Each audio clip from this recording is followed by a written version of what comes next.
En este espacio hemos contado con especialistas, con gente muy importante que se ha sumado al esfuerzo de un observatorio, el Observatorio de la Justicia. Y en Aristegui Noticias hemos tenido el privilegio de poder contar con la presencia a lo largo de estos meses de personas que están observando a la justicia una vez que sucedió y está sucediendo lo que sabemos que tiene que ver con una reforma draconiana que se llevó a cabo en México, una reforma al Poder Judicial que ha derivado en muchas cuestiones, entre otras en una, llamémosle entre comillas, elección de ministros, magistrados y jueces. Y bueno, pues quedó pospuesta la segunda parte de esta elección judicial en la que se está reconfigurando, se reconfiguró una parte fundamental del Poder Judicial y lo que queda pendiente, en pocas palabras. Todo este proceso es un proceso profundo, de raíz, radical, digámoslo así. Y se requieren los ojos de los expertos y especialistas que están viendo lo que ocurre, qué sucede con los procesos, con las instituciones, con las figuras que están llevando a cabo las tareas de justicia en México. Y este Observatorio de la Justicia nos permite hoy conversar con quien en su momento ocupó un espacio en la Suprema Corte de Justicia de la Nación, el ministro en retiro de la Suprema Corte de Justicia de la Nación, Javier Lainez Potisek. Javier, bienvenido al programa, gracias por estar aquí. Muchísimas gracias, Carmen, gracias por la invitación. Ahora catedrático del ITAM. Así es, catedrático de tiempo completo. En el ITAM. Y parte de este Observatorio de la Justicia, que es un observatorio que ha ido creciendo. Hay instituciones, hay universidades, hay personas como tú, hay mucha variedad y muchas organizaciones y sobre todo universidades y organismos y el ITAM, por ejemplo, que forman parte de ese observatorio. Porque es necesario ir narrando, analizando, observando lo que está ocurriendo con la justicia mexicana.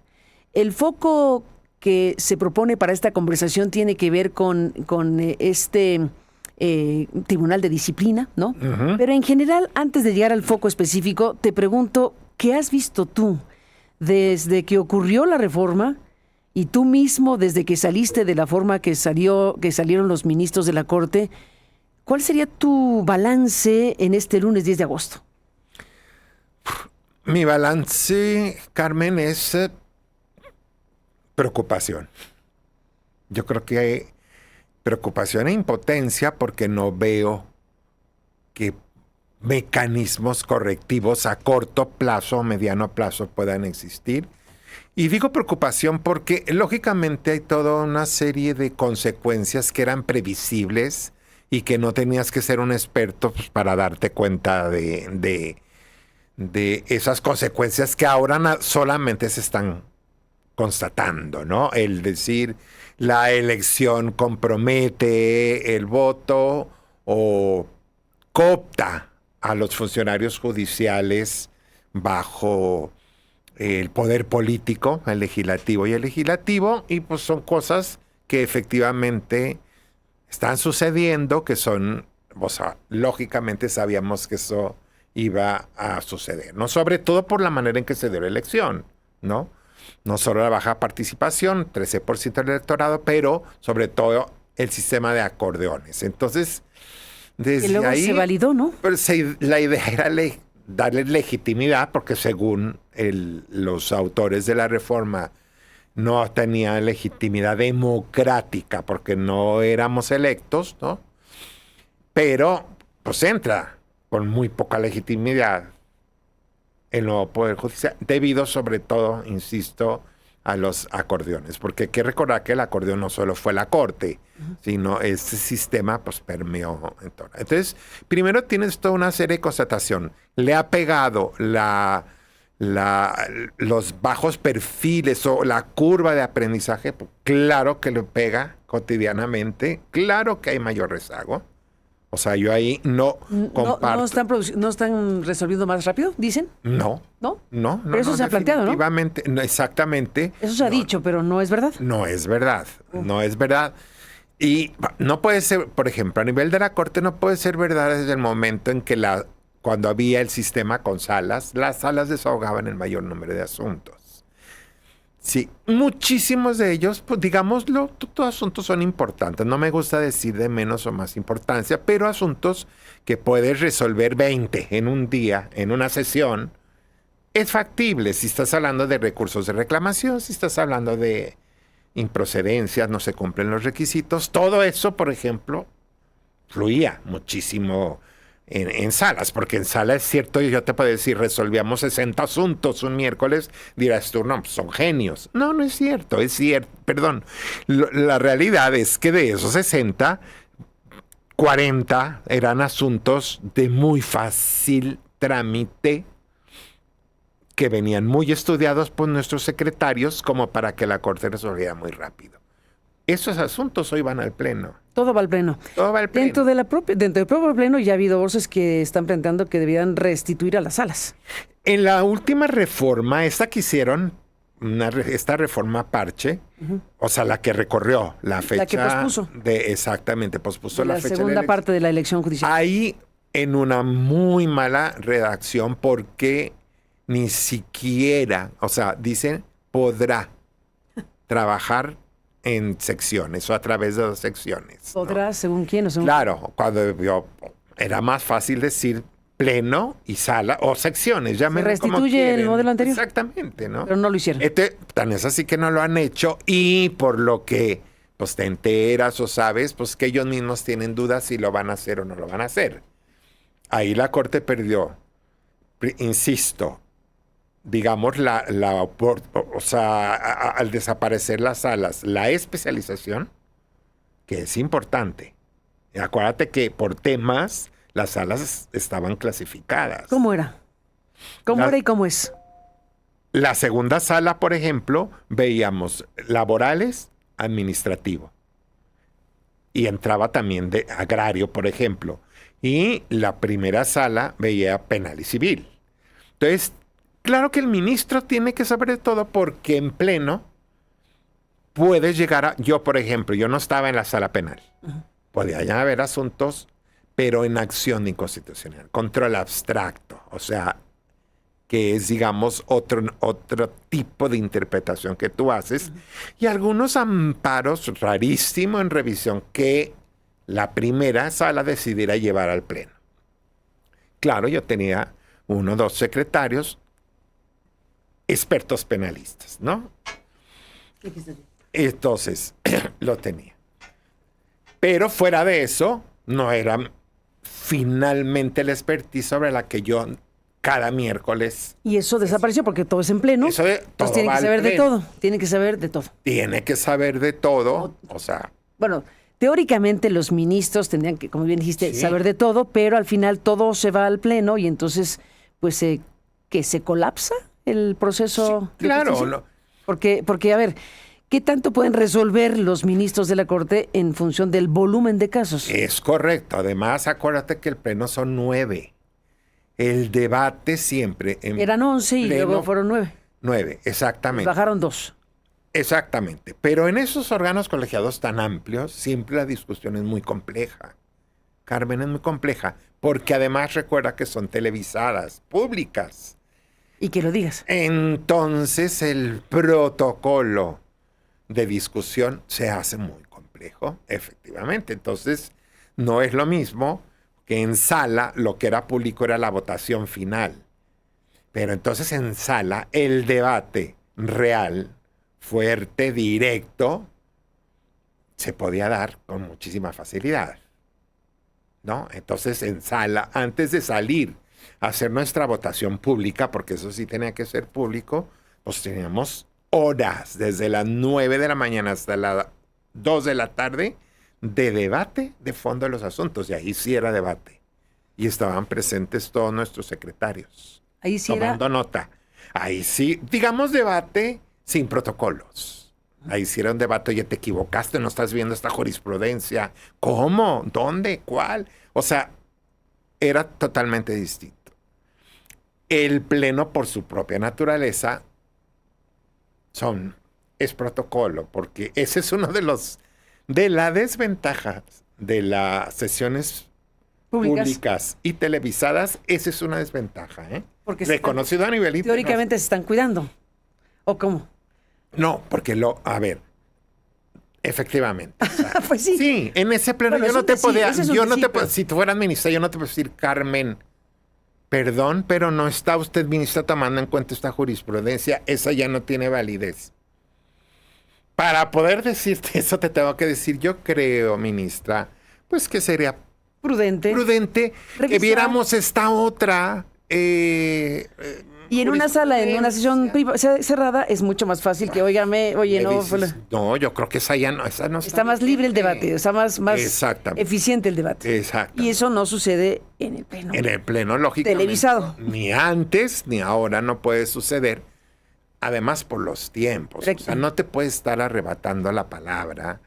Entonces llevas, digamos, no puede haber debate por una cuestión de orden. O sea, todo tienes el presidente para poder tomar la palabra. Entonces, eso pues, te lleva el tiempo de toda la sesión. Entonces, por eso a veces asuntos que no debían ser tan complicados, pues se tardan mucho. Porque además, pues puede ser un asunto donde los 9 quieran exponer largamente o leer, peor aún. Eso yo siempre lo critiqué antes y ahora, ¿no? Yo siempre Se lee hice mucho un en estas, esfuerzo. se lee mucho en estas sesiones, ¿no? Exactamente. ¿Y a qué se le puede atribuir eso? Yo digo que, no sé, eso es estilos o preparación de cada quien. Yo, por ejemplo, siempre me propuse, a mí me funcionó nunca leer. Nunca. O sea, exponer, pero no leer. Y si leía, no poder leer 10 minutos. O sea, es totalmente... Puedes leer un artículo, puedes leer un apoyo a tu Exactamente. exposición. A tu exposición, pero no leer todo el tiempo, que es lo que vemos que hace la Corte. Entonces, por eso no puede ser real el que ahora resuelvan muchos más asuntos. ¿De dónde? Si las salas en cada miércoles pues estaban resolviendo cada una, insisto, un promedio de 60 asuntos. ¿Y ahorita? Entonces, ¿Se sabe el dato? pues ahorita el dato es que lo que está produciendo la Suprema Corte de Justicia pues es un promedio de máximo 5 asuntos por sesión. Y la pregunta que también cabe, no sé si en tu observación tengas el registro de la calidad de las resoluciones. Más allá del volumen y la rapidez para resolver, ¿qué tipo de resoluciones se pueden observar? Mira, yo ahí, Carmen, te diría, yo lo dije desde que salí. Esta nueva corte va a ser, y no quiero yo ofenderlos a ellos, pero va a ser irrelevante en muchos aspectos, ¿no? Sí. ¿Qué palabra? No. A ver. Te voy a decir por qué. Es muy sencillo. Primero, en el momento en que el Congreso ya no tiene el tercio para presentar acciones, desapareció la acción que se llamaba, digamos, una acción de autocorrección parlamentaria. Esa acción le permitiera a la minoría pedirle a la Corte que revise lo que hizo la mayoría. Entonces, muchas acciones ¿Y eso ya no está? ya no hay, porque no no hay el número. Porque no Entonces, tiene la oposición suficiente peso para juntar tener el ese tercio. porcentaje. Es un tercio, ¿no? un tercio. No alcanza la oposición No, a tener no alcanza. los legisladores suficientes para ir como minoría suficiente Con la y revisar las resoluciones con la judiciales. sobrerepresentación Eso es legislativas. ya no fue otro de los efectos, o sea, ya no tienen ese para pedirle a la Corte, revísame. Entonces, Y el resto del Congreso no lo va a pedir. segundo, cuando yo llegué a la Corte, hasta inclusive bromeábamos con eso, y a la CNDH le decíamos que era una clienta frecuenta, la Comisión de Nacional de Derechos Humanos, porque ella puso vía acción muchísimos temas trascendentales en materia de derechos humanos. ¿En qué tiempo fue eso? Desde, no, yo te diría desde la que nace la Corte del 94. La comisión. La CNDH.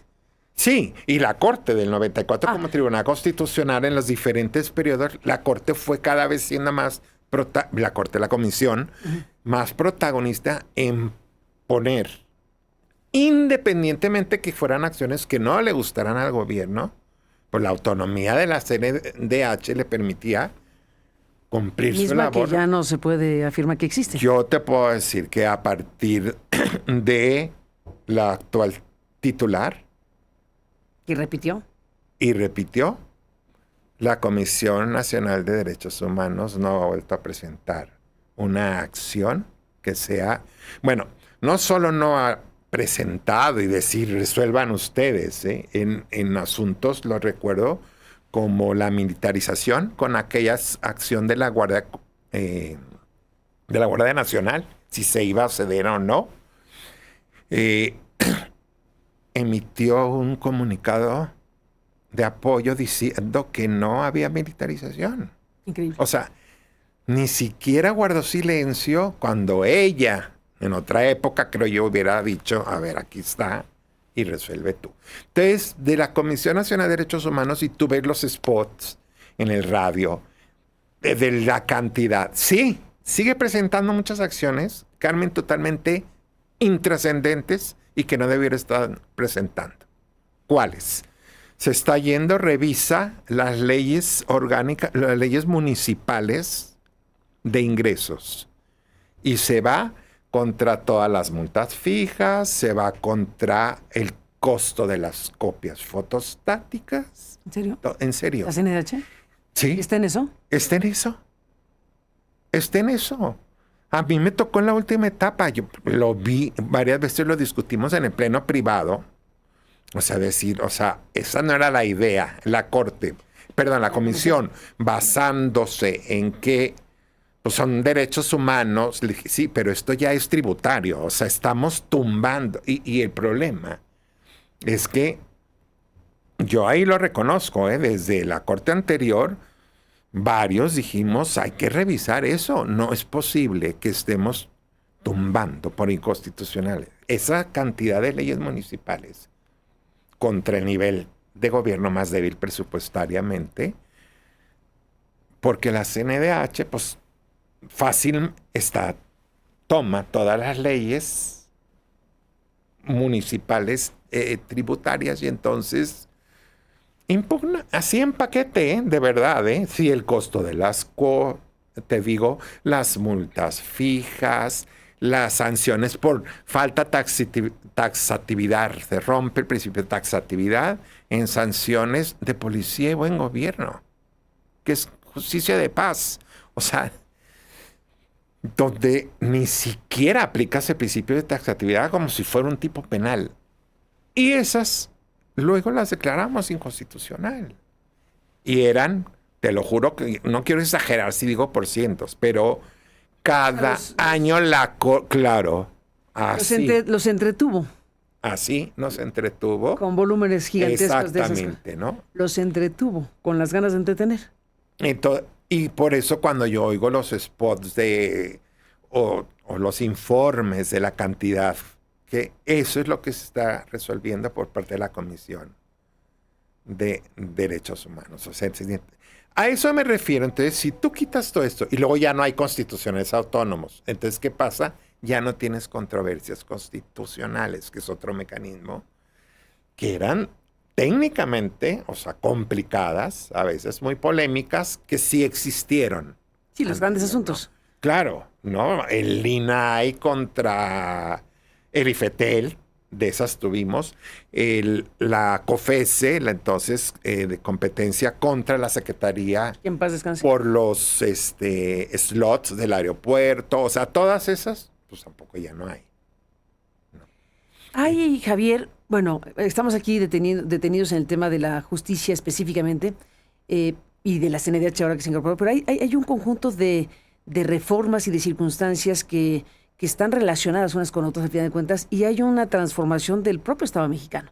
Tú que eres un constitucionalista, has visto y vivido como tal y como ministro una transformación muy radical de la Constitución. O sea, ha habido un proceso muy acelerado del sexenio pasado para acá, con un conjunto de reformas sumamente graves y delicadas. En tu revisión general de la Constitución mexicana, ¿qué ha ocurrido? ¿Cuál sería tu análisis global del tipo de reformas en todos los ámbitos que incluyen un asunto que me mencionabas antes de entrar al aire, el tema de la transparencia y el acceso a la información? ¿Qué le ha ocurrido al Estado mexicano y a la Constitución de nuestro país? Efectivamente, sí hay una enorme transformación, pero la verdad que muy cuestionable desde el punto de vista constitucional y de cuando tú analizas un Estado de derecho, aunque un Estado social de derecho. ¿Sí? Yo te diría, por ejemplo, Carmen, yo puedo entender que el nuevo régimen pues decidirá revisar, por ejemplo, si debe de tener tal número de órganos constitucionales autónomos. Se vale el decir, bueno, porque todos tienen que ser autónomos o si puedo revisar y centralizar algo. O sea, eso es válido como debate constitucional.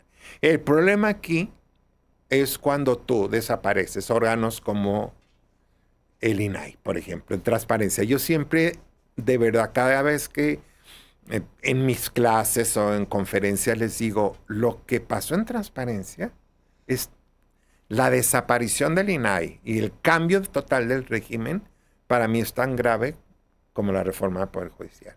De ese calibre. De ese calibre. A mí me tocó vivir la primer ley de transparencia en el país, en el sexenio de Fox. La primera ley de transparencia. ¿Y cómo inició? Entonces era el IFAI, un órgano, fíjate nomás, de la administración con mayor autonomía de cómo quedó hoy. Porque aún, el primero que... Sí, porque el primero que hubo era un descentralizado no sectorizado.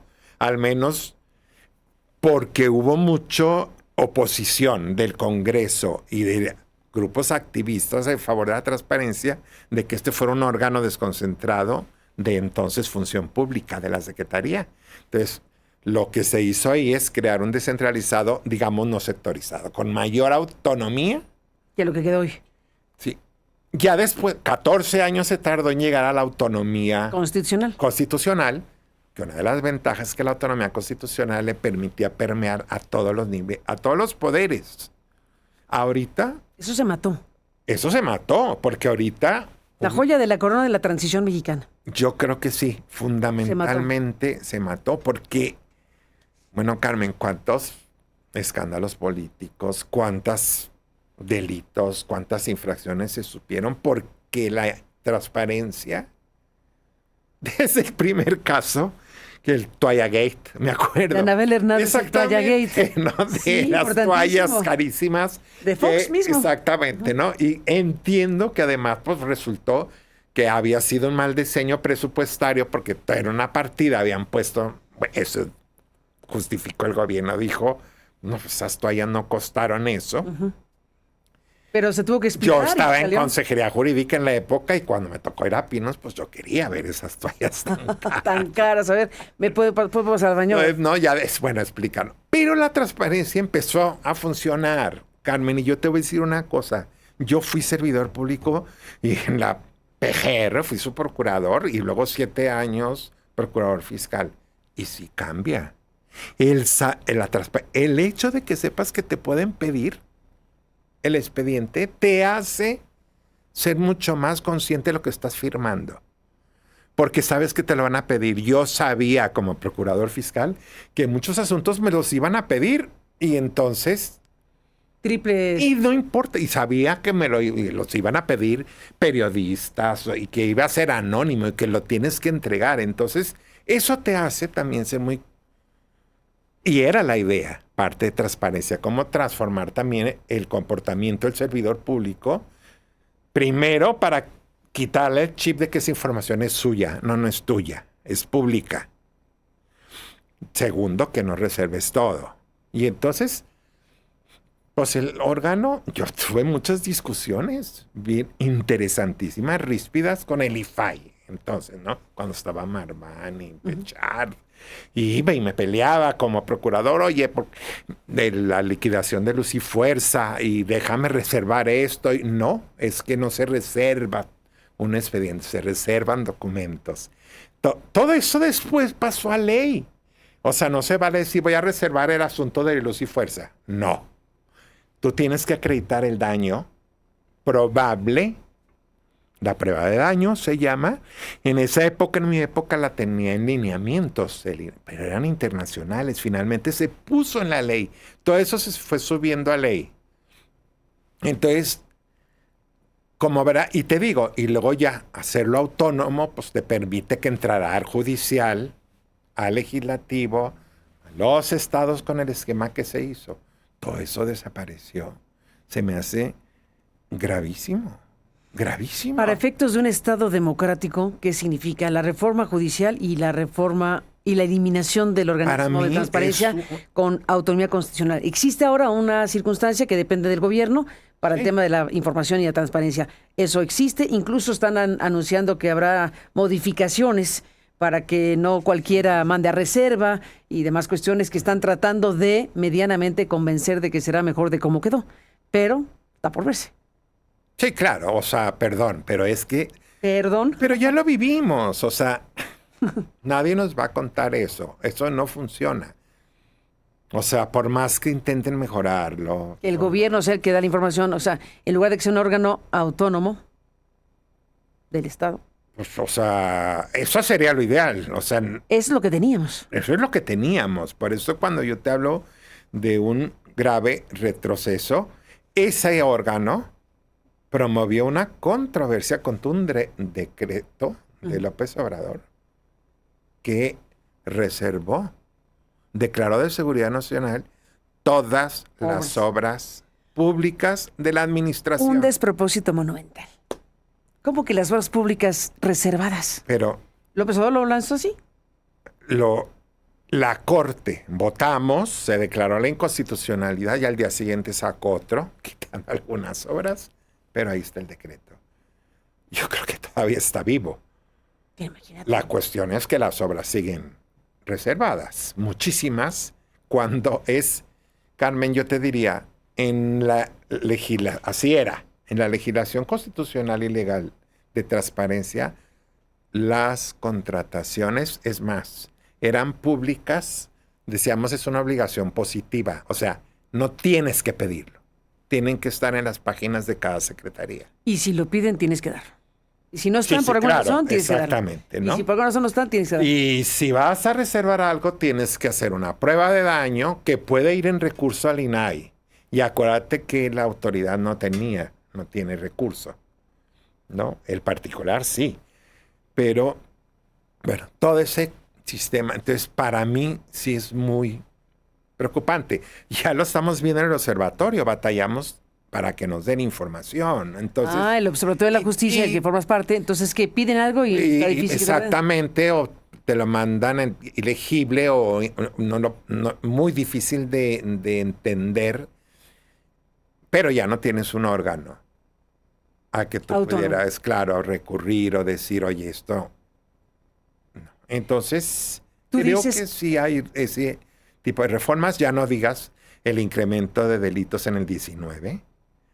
O sea, en el artículo de prisión preventiva, oficiosa, perdóname.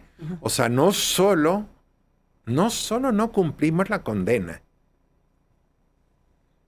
de que nos hizo la Comisión Interamericana de Derechos Humanos sobre la prisión preventiva oficiosa, sino le agregamos delitos patrimoniales. Entonces, dime si eso no va a ser preocupante. Entonces, ¿cuál va a ser la posición de nuestro sistema, del Estado mexicano, en materia del derecho internacional de derechos humanos? O sea, ¿qué va a pasar con cuándo van a acatar esa sentencia que la Constitución mexicana dice que tendríamos que haber acatado? Y para mí fue un muy preocupante. Sentencia de la Corte Interamericana. Exactamente. Fue muy preocupante que no... Sí se tocó, sí, pero para agregar los delitos fiscales. Entonces... Es un programa muy complejo. Dame un segundo, Javier Lainez Potisek, ministro en retiro de la Corte. Después de la pausa, saludos a las estaciones de Grupo Radiocentro en el país que están transmitiendo en vivo este programa. Saludos y gracias a quienes están en aristiguinoticias.com. Déjame hacer una pausa y regresamos en esta charla Bueno, en general, ¿qué está pasando en la Suprema Corte de Justicia? Ya contaste una parte. ¿Qué pasa específicamente con el Tribunal de Disciplina Judicial que también has observado y en general en los tribunales del país? Volvemos en esta charla en un instante más. Buzón de voz. Buenos días, mi nombre es Fernando Zapata Núñez de la Ciudad de México. Mi comentario con respecto a lo que señala de cambiarle el nombre al Paso de Cortés, en mi opinión, creo que sería lo más justo cambiarle el nombre. No sé si el que propone la presidenta o cualquier otro, hay miles de nombres que se le pueden poner. A mí no me parece que se siga ensalzando el nombre del conquistador que vino a destruir a miles y miles de personas en la época de Mesoamérica, que destruyó tantos pueblos y que casi exterminó a sus pueblos originarios.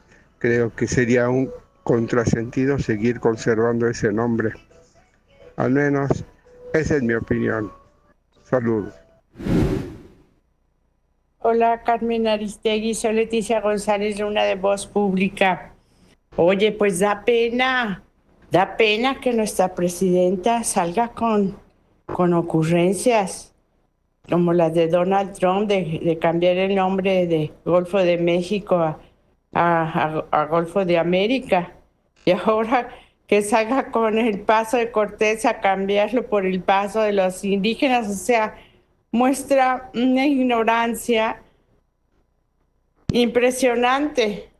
O sea, qué triste que muestre nuestra presidente, que muestre esa ignorancia y que salga con ocurrencias como esa.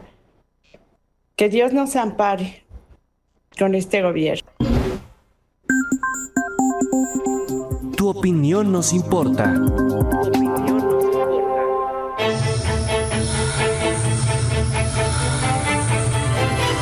Lo mejor de Aristegui Noticias.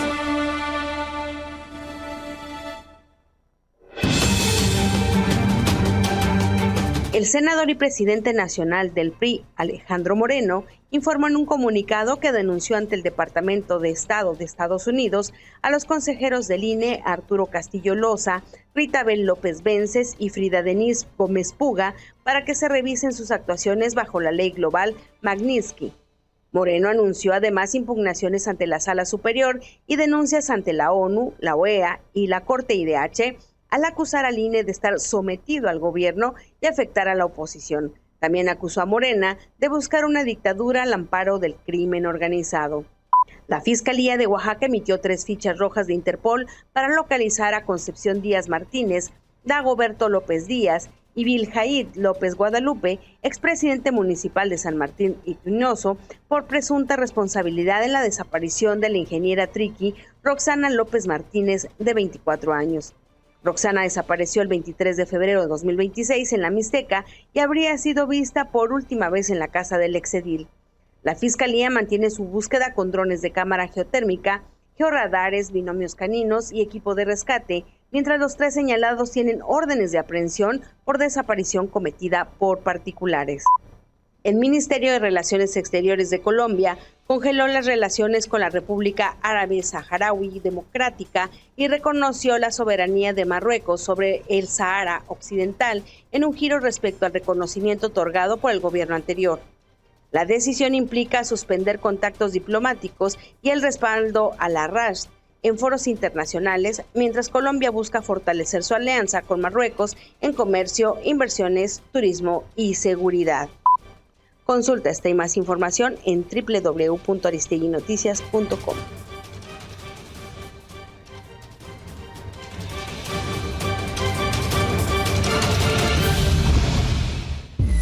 Aristegui en vivo.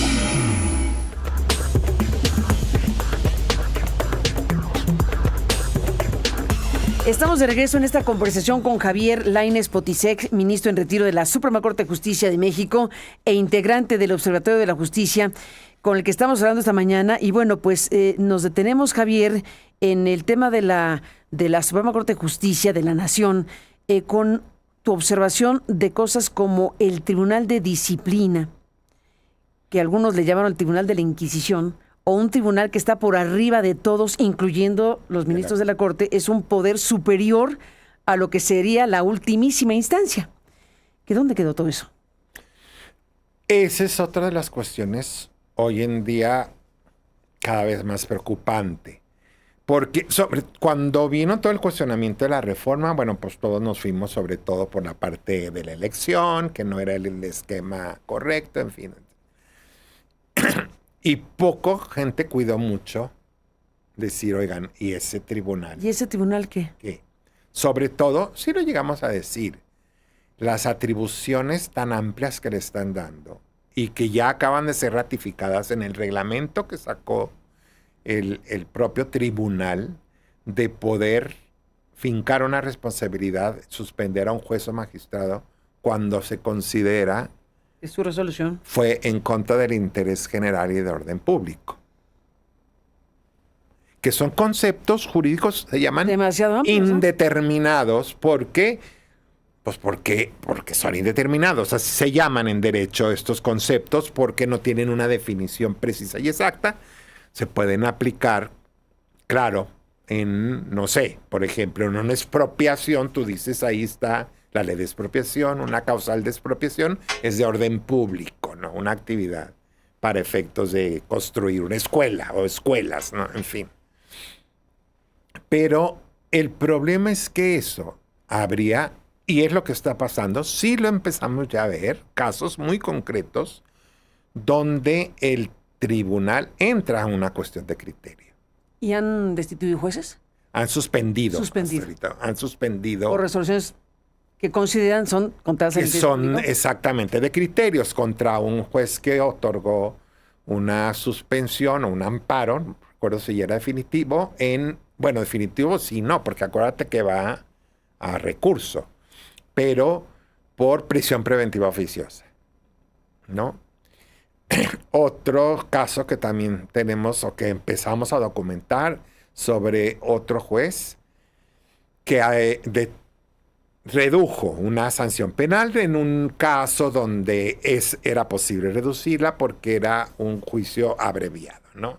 Tuvo una disputa o una diferencia de criterios con la fiscalía, pero en dos ocasiones su criterio había sido confirmado por los colegiados. Y ahí nadie lo felicitó ni nada. Otros dos casos fueron revocados por colegiados. Viene la queja de la fiscalía y lo suspendieron. Es evidente que es una cuestión de criterio. Sí, pero si el juez resuelve tal cosa y los colegiados le componen la plana, pues ya es la propia instancia correspondiente. Ese es el problema, exactamente. O sea, un juez puede emitir una resolución y luego habrá otra instancia superior que le diga sí o no, pero que haya algo arriba de todo eso que suspenda al juez porque tomó la decisión previa a que se la revocaran, pues es gravísimo. Una cosa muy grave. Es gravísimo porque entonces tienes una inquisición ahí y jueces que inhibe. autocensurados. O sea, a ver, fíjate, Carmen, pueden ser, y hay otros, ya tenemos como 4. Tú dirás, bueno, no son tantos, ¿no? Claro, 4 en un año lo que lleva la reforma, para mí es muchísimo, y te voy a decir por qué, por el efecto inhibidor. Imagínate los demás magistrados, los demás circuitos cuando tú volteas. Y suspendieron al de al lado.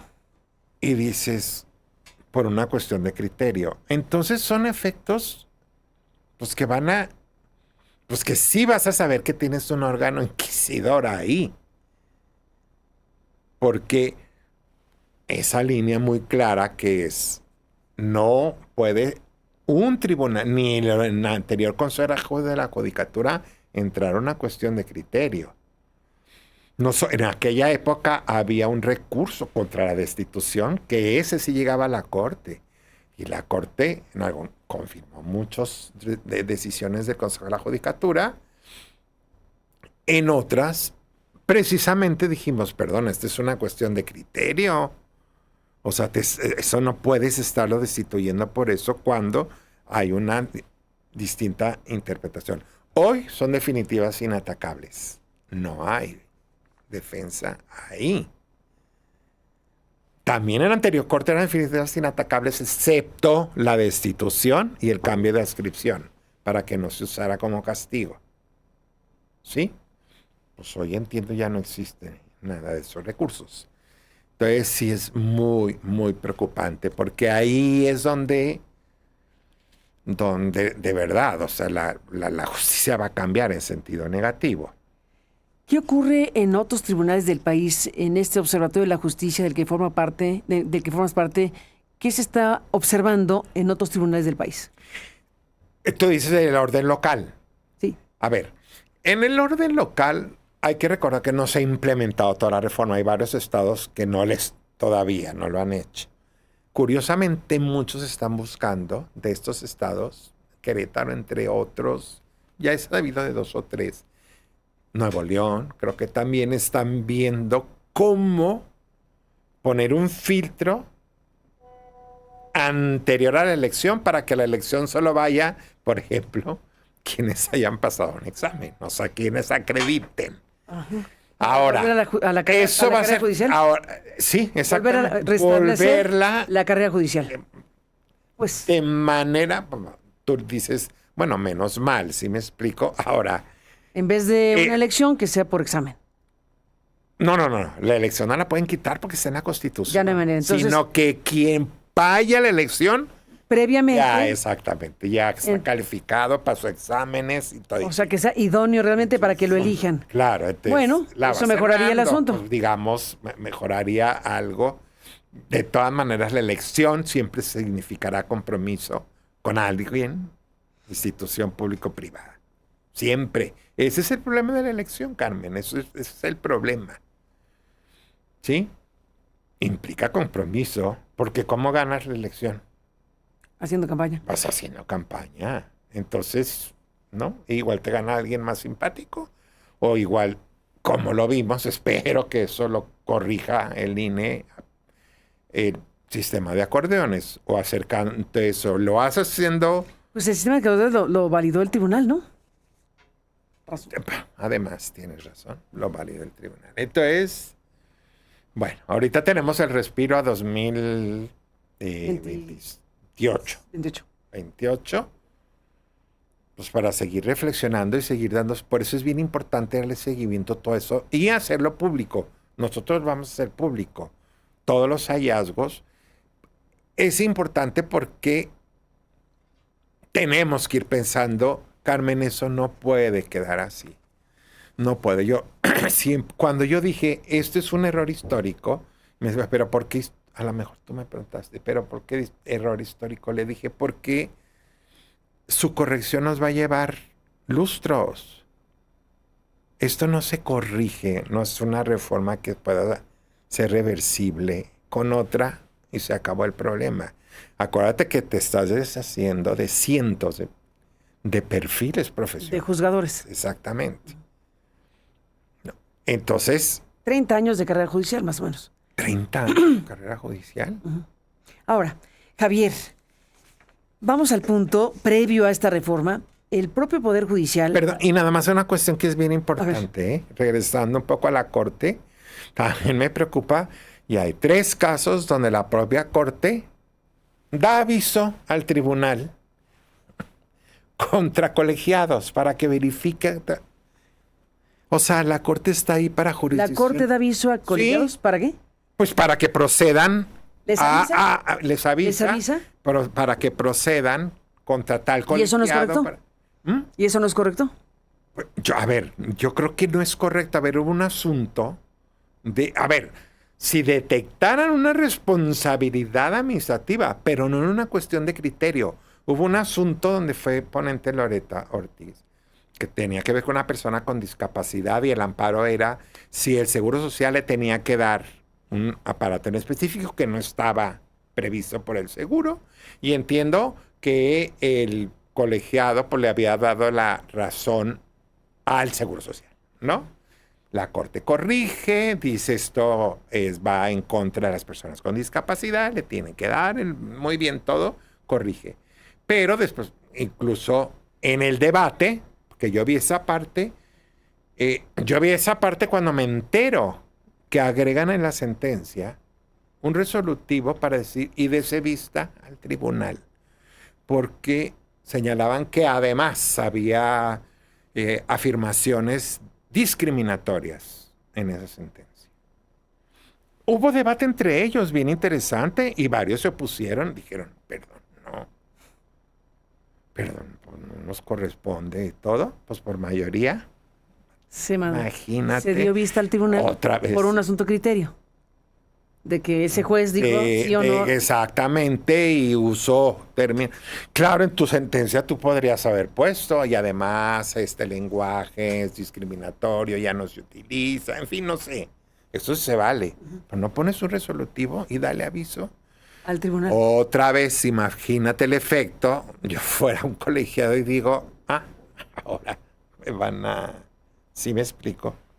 Entonces, y ya ha habido 3 ocasiones en que dicen... Javier. O sea, doblemente preocupante. Doblemente preocupante. Javier Lainez, déjame regresar al punto anterior a la reforma. Vimos que la Suprema Corte de Justicia, de la que tú formaste parte en activo, ahora eres ministro en retiro de la Corte, pero esa Corte hizo un diagnóstico, algunos dicen muy tardío, de la realidad del Poder Judicial en México. No podemos decir que veníamos de la gloria, ni cosa por el estilo. No podemos no podemos decir que veníamos de un Poder Judicial súper eficiente, súper avanzado, súper todo.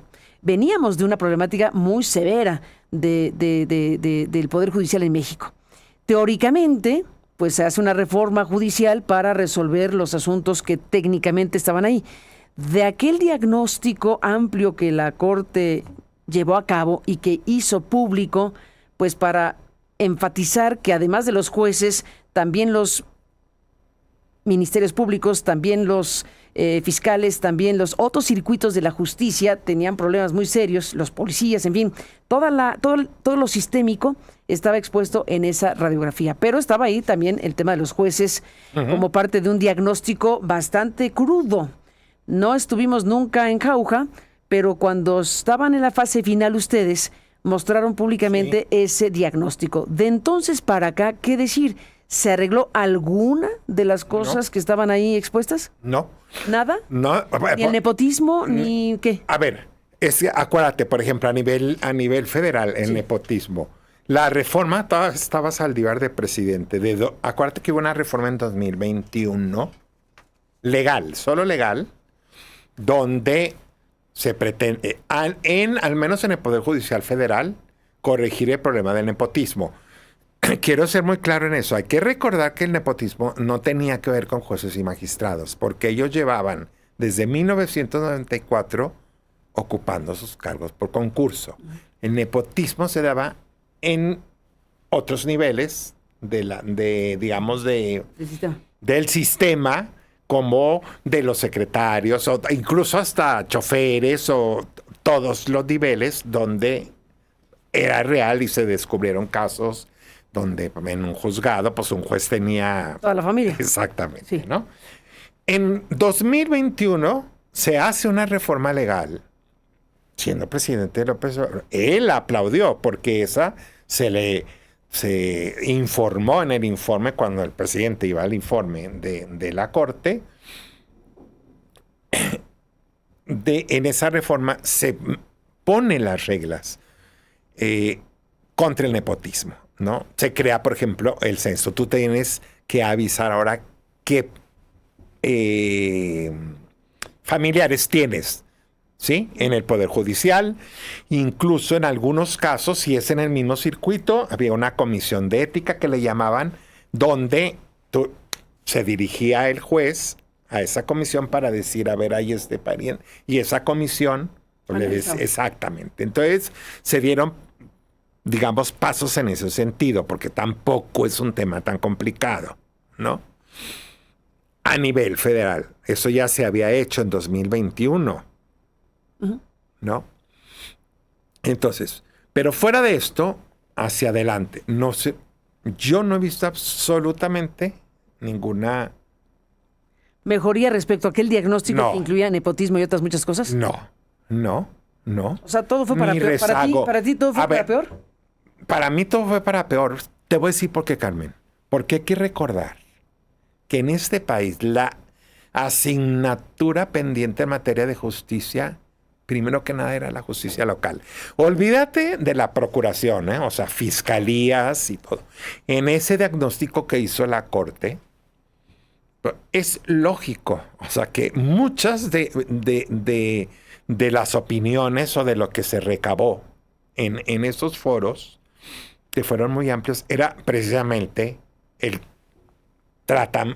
cómo te trataban en la fiscalía, por qué, cómo trataron tu denuncia en las fiscalías, los ministerios públicos, la falta de preparación a nivel local de los ministerios públicos, además del tratamiento nefasto contra el ciudadano, lógicamente las policías, la falta de recursos, los salarios de los policías, a veces miserables, en fin, como parte de la procuración. En la administración, pues lógicamente los poderes judiciales cooptados, sin autonomía y todo. ¿Qué te debió haber llevado ese diagnóstico a decir, no, pues quienes tienen que evolucionar el sistema de carreras son los jueces locales? Sí, el problema fundamental es que recordemos que en materia penal, 8, ¿no?, de cada 10 delitos son locales.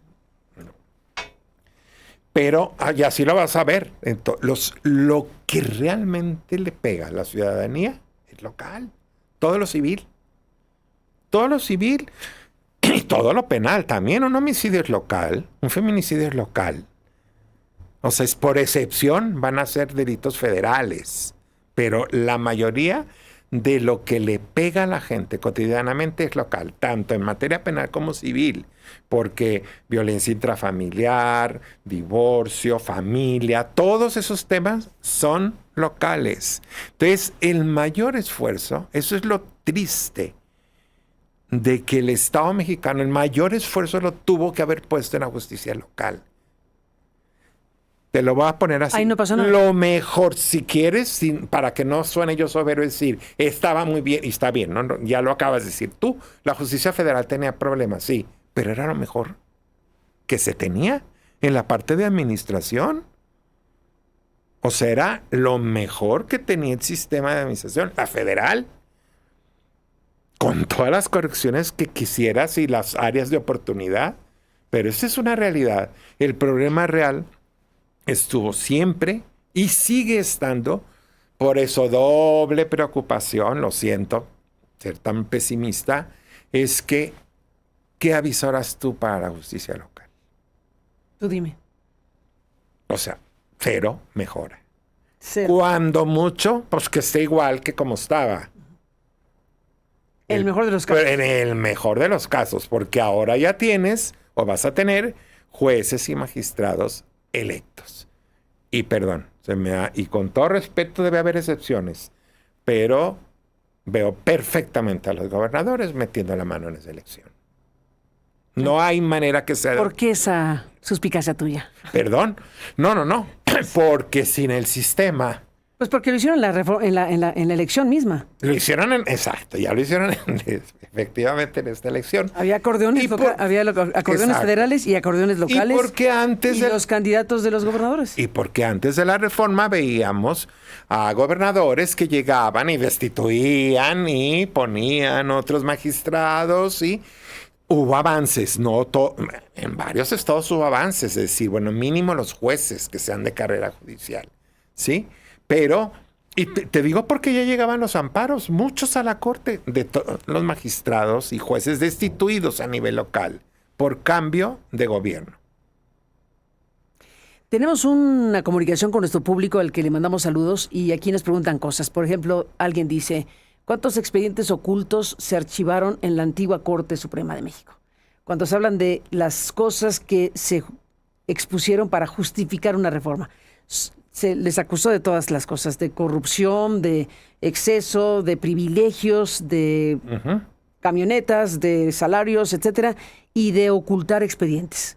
¿Qué dirías a una pregunta así?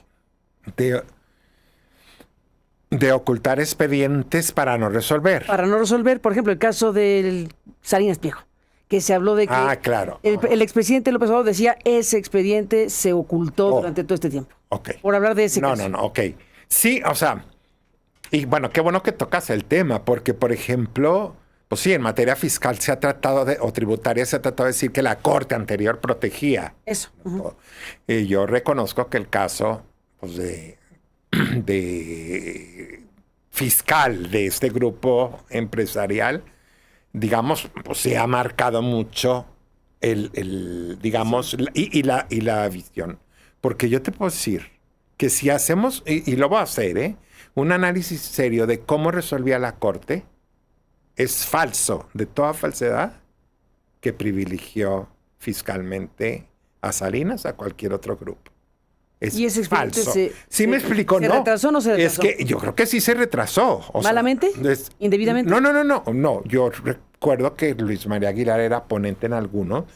Por ejemplo, él cuando justifica dice, están llegando más asuntos del contencioso administrativo que venían del, digamos que de materia fiscal y que van en amparo a la Suprema Corte. Entonces dijo, yo los voy a juntar y resuelvo. Un error político desde mi punto de vista porque se dijo, los tiene en el cajón. Uh-huh. Yo recuerdo así asuntos, se lo dijeron. Yo lo dijo el presidente exactamente. ¿No? Entonces dijeron, lo está para darle la razón. Carmen, yo te puedo decir, yo resolví asuntos de ese grupo, como de otros, en donde en algunos, lógicamente, tenías, por ejemplo, casos multimillonarios, efectivamente, pero donde resolvimos decir, a ver, en este punto efectivamente tiene razón, esto sí era deducible, pero en este y en este no. ¿Sí me explico? Y así resolvimos. O sea, ese grupo no puede decir que en la corte anterior, ese ni ninguno, fue favorecido por la corte. Eso no es cierto, pero le dimos palo en muchos asuntos a ese y a muchos otros grupos. ¿No? El problema es que, bueno, esto se llevó a la política y al plano político por la disputa con el presidente de ese grupo y entró la corte. Jamás hubo el guardarlos para ver cómo se le daba la razón.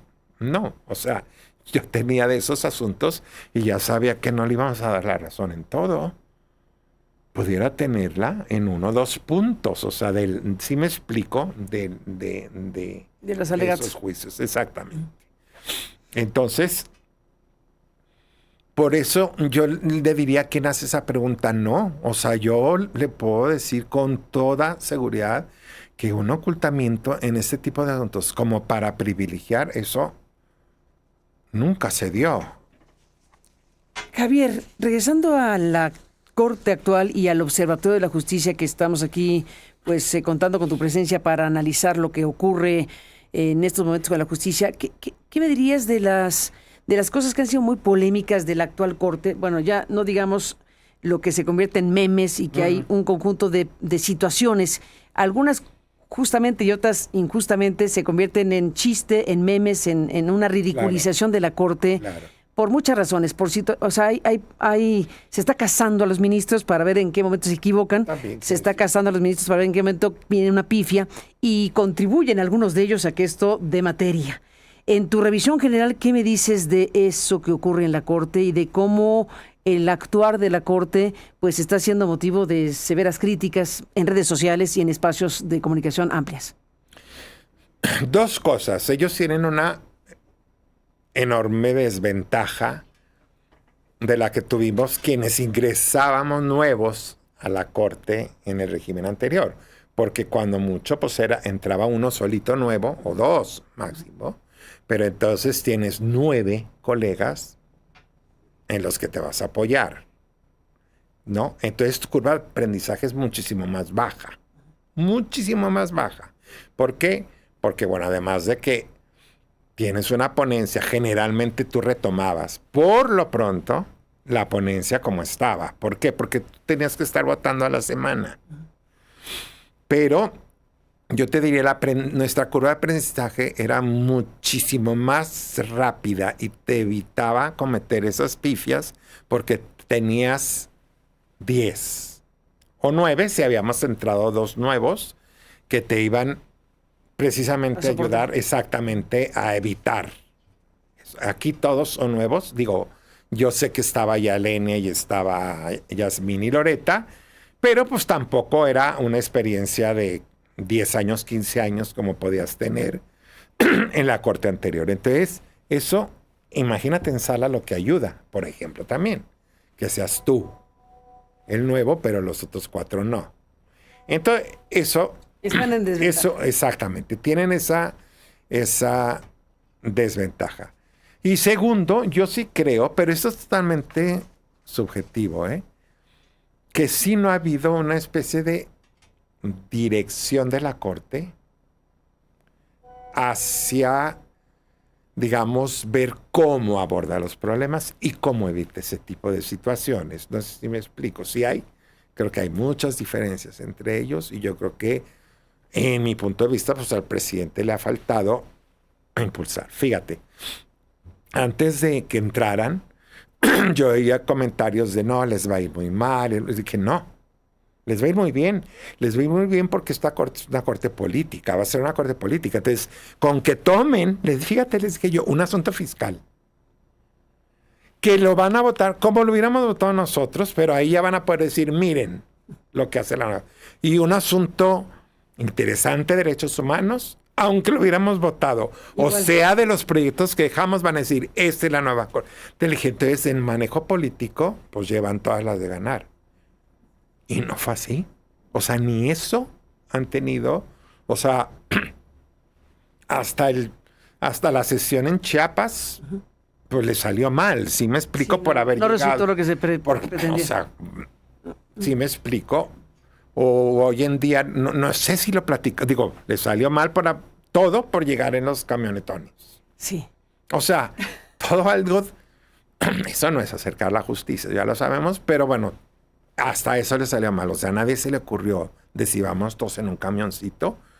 No. O la asistencia, todos ahora, el evento de la presidenta Sheinbaum. A ver, ahí me dices, porque es una cosa que uno dice, a ver, ¿hace sentido que un poder del Estado mexicano acuda a un evento partidista casi, o de gobierno? Dejémoslo de gobierno. Pues al final de cuentas, ese es el gran tema para México. Una democracia no existe si no hay separación de poderes. Es correcto. Y la separación de poderes tiene que realizarse de muchas maneras, en el ejercicio del poder mismo de cada uno en su territorio y en la propia apariencia del ejercicio de poder. ¿Para qué van los ministros de la Corte a un meeting de Sheinbaum? ¿Para qué? Eso es lo que a mí me sorprendió mucho. Yo dije, fue una imprudencia así, que no se sentaron a platicarlo antes que hacer. Es de muy sentido común, ¿no? Sentido común. O, que sería lo más preocupante, o pues ya no les interesa ser independientes o parecer independientes. Por lo menos parecer. Por lo menos parecer. Porque no para mí sí es un despropósito hacer eso, ¿no? Luego por ahí intentaron decir, no, bueno, pues la Corte siempre fue a los informes. El informe presidencial tiene un contenido constitucional, tiene fecha fija y es otra cosa, ¿no? Sí, eso no es un informe de gobierno. Exactamente. Entonces, eso era un mitin político. Exactamente. Entonces, son cosas que se deberían de platicar un poco, o sea, vamos, no vamos, o sea, y pues la conclusión ahí era, pues no hay que ir, porque no, esto no, o sea, es un mitin político, la presidenta tiene todo el derecho de organizarlo y hacerlo, pero no puede estar el pleno de la Corte. Cuando yo vi eso, dije, tremendo acto de imprudencia, pero si lo hicieron pensado, pues entonces ya no les importa, porque pues entonces pues no importa que se diga lo que se diga. Entonces, pues a mí sí se me hace... Que se note que es una corte que está asociada al poder. Pues sí, o sea, ya al gobierno. Lo dicen, bueno, pues ya no me importa que lo digan, porque eso contribuye precisamente a eso. Parece una cuestión muy sencilla, pero no la es. ¿Sí? Entonces creo que... Es un indicador, indicador muy, muy importante que nos detenemos en este evento específico de ministros de la Corte Suprema que van a un mitin político de la Presidenta de la República. Eso y otras cosas son muy graves. Y bueno, pues Javier, te aprecio mucho que estés aquí para participar como parte de este Observatorio de la Justicia. ¿Cómo cerrarías esta conversación? Porque hemos hablado de muchos ángulos y fragmentos de un gran rompecabezas. Déjame terminar como empezamos. En tu reflexión general, como constitucionalista, como persona que ha sido funcionario del Estado mexicano en diferentes ámbitos, incluyendo ministro de la Corte, ¿cuál sería tu revisión general? ¿Dónde está parado México, además de su justicia? En general, ¿qué ocurrió con qué es un cambio de régimen? ¿Qué tipo de régimen está en curso? Yo te voy a decir algo y te voy a decir porque lo viví. O sea, mi generación lo vivió como servidor público. O sea, a mí me tocó la colita, les digo yo, el final del viejo régimen, de los 70 años. Entonces, fue fascinante porque yo sí viví esta transformación que se empieza a dar a partir. La transición. La transición, ¿sí? Misma que ya se está encargando. Exactamente, ¿no? O sea, yo lo viví. O sea, yo viví la pérdida de la mayoría en la Cámara de Diputados en el 97. En 97, el gran momento. ¿Cómo empieza la Constitución a empezar a ser efectiva? Y ya en 2000 no se diga. Después de ese régimen de 70, de 70 años. De 70 años. Partido de Estado. Exacto. Un Congreso que ahora sí empieza a hacer lo que dice la Constitución, a legislar él, ¿sí? Y hacer un contrapeso. Separación de poderes. Exactamente, separación de poderes. A la par, el que sí requiere una reforma completa es el judicial, porque precisamente también para que se convirtiera en un verdadero contrapeso, y entre otros... ¿La reforma de Zedillo? La reforma de Zedillo, y entre otros entra la acción de inconstitución, control abstracto de constitucionalidad se llama, que no existía en México. En el momento fue un parteaguas, que fue el primer mecanismo donde se declara la inconstitucionalidad con efectos generales. En el momento, pues fue un parteaguas brutal para México. Entonces, todo eso, los que vivimos eso, la creación del INAI, una ley del servicio civil de carrera, imagínate, o sea que... Un órgano autónomo de elecciones federales. Desde luego, bueno, la obviamente consagración de tanto la CNDH como constitucional autónomo, como... El IFE en su momento, ahora INE. Sí, y siempre, eso sí, a lo largo de todos estos años, el pendiente de la fiscalía, que eso sí nadie lo empujaba, ¿no? O bueno. Después se empujó y después ya me contarás qué pasó ahí. Entonces, cuando tú ves todo esto, los que sí vivimos la transformación, incluso trabajando para gobiernos de un color o de otro color, pues para mí sí era bien importante lo que estaba pasando. Y siempre lo digo para que no digan, claro, está defendiendo a los expresidentes esos, ¿no? Si quieren lo va a decir en negativo, diciéndole, a pesar de ellos. Porque mucho fue la sociedad civil organizada, no la libertad de expresión. O sea, ustedes contribuyeron mucho, pues, a darnos nuestros coscorrones o a hacer pública muchas cuestiones que en aquel régimen que duró tantos años pues no se hacía. Entonces, la riqueza de esos cambios es que a gente como a mí nos enseñó cómo sí se podía, o sea, caray, sí puede funcionar la Constitución, o sea, sí puede haber un Estado de Derecho, vamos hacia allá, ¿sí me explico?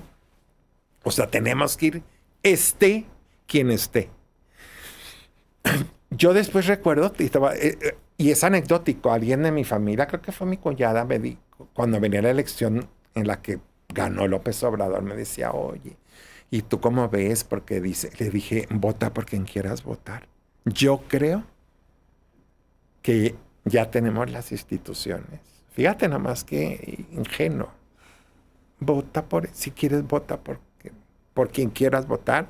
Porque yo creo que ya hay una institucionalidad donde quien esté, pues ya es exactamente, ¿no? Entonces... Pero esos contrapesos... Exactamente, por eso yo a los jóvenes siempre les digo, perdón, sí revisemos, pongámonos a ver qué está pasando con México y sobre todo qué quieres que sea en el futuro tu país, porque eres tú el que te toca o te va a tocar exactamente vivir en ese México. Entonces yo sí creo que hay una regresión institucional preocupante. ¿Con remedio? Yo digo que hoy en día ese remedio va a estar en la sociedad organizada porque yo no veo por dónde. ¿Y la ves a esa sociedad organizada? No. Yo creo que no. No en ese Todavía- momento. no en cuando vi la Marea Rosa, por ejemplo, o vi la otra marcha en favor del Poder Judicial, pues decías tú, bueno, pues sí, esos, porque esas, pues sí eran espontáneos, o sea, no eran acarreados ni nada de eso. Pues sí dices, bueno, sí es un México que ya no se va a dejar de muchas cosas. Yo no sé el nivel de cooptación que pueda tener el régimen y a dónde nos pueda llevar. Es preocupante todo lo de la libertad de expresión. ¿Qué te parecen los lineamientos? Bien preocupante. No. ¿Dónde está tu preocupación? Mi preocupación es que pues, es intransitable que la decisión final termine en un órgano del Estado. Del gobierno. Del gobierno. Porque no es... Que diga una que es verdad y que es mentira. y Que así que, es. exactamente. Imagínate que sea el gobierno el que decide eso. Exactamente. Entonces, pues desde ahí eso es indefendible en cualquier régimen. Es indefendible. Sin negar que las audiencias tienen derechos. Exactamente. No estamos discutiendo que las audiencias no tengan derechos, los tienen y debemos respetarlos, pero el problema es que estos lineamientos te conducen a otro lado. Exactamente. Entonces, es evidente que así como la transparencia, la libertad de expresión no pueden quedar en manos de ningún gobierno. Javier Lainez Potisek, te aprecio muchísimo que estés aquí en este programa como parte de este Observatorio de la Justicia, gracias a la institución de la que estás formando parte, que es el ITAM, y a las demás instituciones que se han sumado a este Observatorio de la Justicia, y nosotros desde aquí seguiremos observando y recibiendo los hallazgos, el análisis, la revisión, la observación permanente de este sistema de justicia que tenemos hoy en México. Gracias, Javier. Muchísimas gracias, Carmen. Gracias por estar aquí y seguiremos hablando, si me lo permites. Gracias. Gracias, Javier, por estar en el programa. Y bueno, hacemos una pausa y regresamos. Tenemos más esta mañana.